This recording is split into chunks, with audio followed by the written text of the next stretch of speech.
Hey guys, welcome back to my new blog. তো আজকে হচ্ছে জন্মাষ্টমী। তো আমি এখন রাত থেকে ব্লগটা স্টার্ট করলাম। তো চলো দেখতে থাকো পুরো ব্লগটা। তো জন্মাষ্টমীতে কি কি হয়, মা দিদি এখন পুজো করছে। তো চলো ওখানে গিয়ে দেখা যাক এখন কি কি হচ্ছে। সবাই এখন গুছাচ্ছে। তো চলো। তো এখানে দিদি এখন সব কিছু রেডি করছিল, তো পুজো হবে তাই।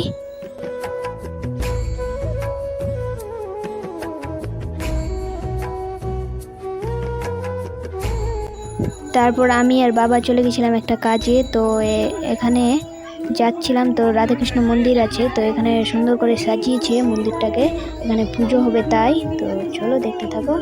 বেশ সুন্দর করে সাজানো হয়েছিল মন্দিরটা।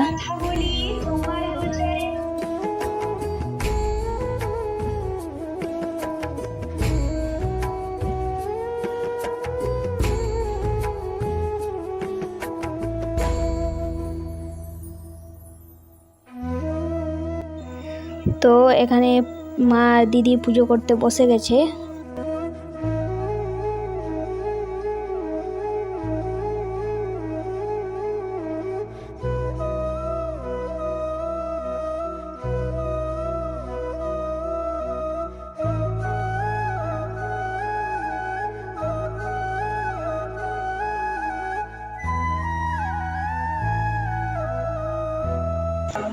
করতে হয়, স্ত্রী ও পুরুষ সকলকে ভোগ পালন করতে পারে। ব্রতের দ্রব্য বিধান তারপর আমি চলে গেছিলাম কাকিমার বাড়িতে। তো কাকিমার বাড়িতে গোপাল ঠাকুরের পুজো হচ্ছিল। তো গোপাল ঠাকুরটাকে দেখতে অনেক সুন্দর লাগছিল, আর জায়গাটাকে খুব সুন্দর করে আমার বোনরা সাজিয়েছে, তাই একটু আমি ভিডিও করলাম।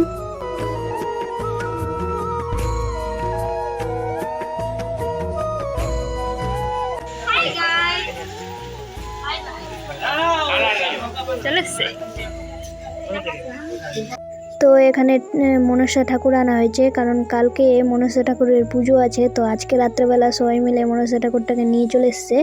তো এখন মন্দিরের ভিতরে রাখবে। তো কালকে তোমাদেরকে দেখাবো যে পুজো হচ্ছে এখানে।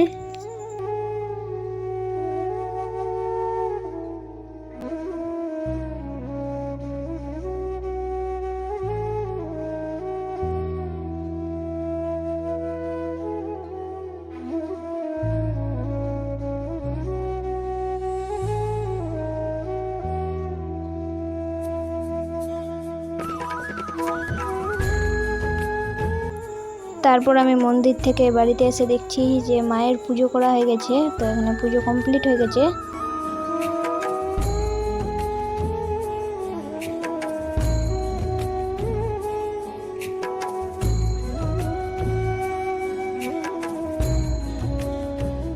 তো এখানে আমাকে মা প্রসাদ দিয়ে দিয়েছে।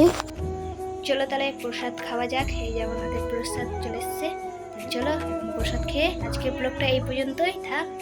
তো নেক্সট ব্লগে দেখা হচ্ছে। তো তোমাদের কেমন লাগলো প্লিজ কমেন্ট করো। তো ভালো লাগলে লাইক কমেন্ট এবং সাবস্ক্রাইব করতে একদম ভুলবো না।